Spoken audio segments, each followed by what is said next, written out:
Bonjour à tous, WSpawn FPV. Aujourd'hui je vous présente la Jumper T16. Jumper T16, télécommande en OpenTX, 16 canaux, multi-protocole.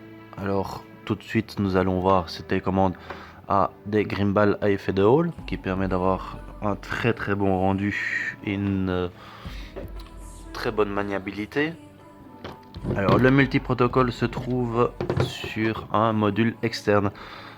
Alors Jumper T16 ayant offert la possibilité d'intégrer en interne ce multi-protocole, donc pour une histoire d'une trentaine d'euros, vous pouvez installer le multi-protocole en interne et comme cela vous pouvez mettre en externe du TBS ou du R9M. Hop. Cette télécommande est très pratique. Je trouve par rapport à mon ancienne que malgré les dires, elle a une bonne prise de main. Alors la télécommande arrive avec un bac pour deux batteries en 1680 si je dis pas de bêtises, que moi j'ai simplement racheté une petite lipo qui se met tranquillement dans le compartiment. Comme ça c'est plus facile pour recharger les batteries si vous n'avez pas de chargeur à accu. Alors nous voici.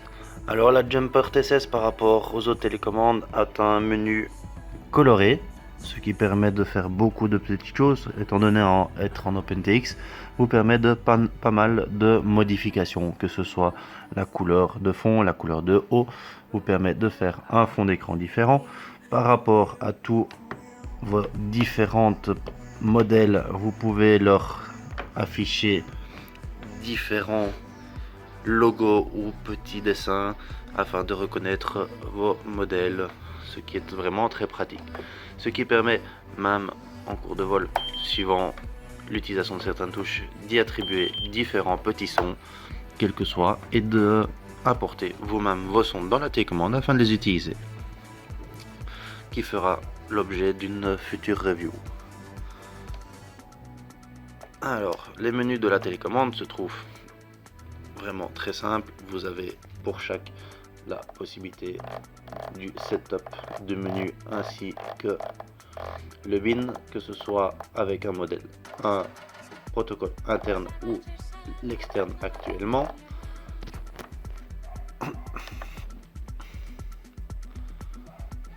Alors vous avez tous les menus de la configuration vraiment très détaillés. Vous avez la configuration des inputs pour choisir manuellement et configurer manuellement tous vos axes. Vous avez l'assignation de tous vos canaux en fonction des boutons que vous voulez. Hop. Vous avez les réglages des curves, les variables, pour pouvoir faire des switches. Vous pouvez, comme ici je vous ai montré, les différentes fonctions en fonction de l'utilisation d'un switch ou d'une télécommande. Vous pouvez y ajouter des fonctions totalement suivantes, les scripts ainsi que la télémétrie intégrée.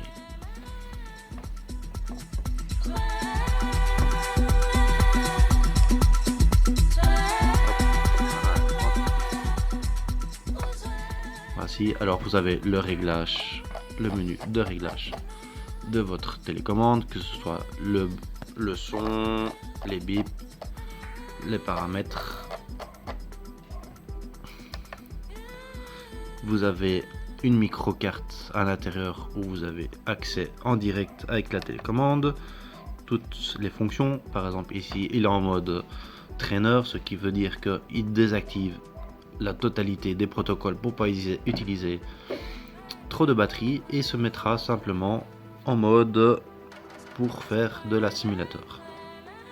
Le trainer où nous avons juste les touches qui ont été sélectionnées, nous pouvons faire une calibration intérieure. D'ailleurs je n'ai pas fait encore le tour de toute la télécommande et l'OpenTX est assez nouveau pour moi. Il est totalement possible de flasher aussi votre télécommande, qui sera sûrement pour un futur tuto. Voilà, j'espère que ça vous aura plu pour la preview et dans les prochains tutos je vous montrerai comment changer les menus de fond, le menu que ceci, faire de bruit et même vous faire un menu de démarrage totalement customisé. Voilà, à bientôt, merci.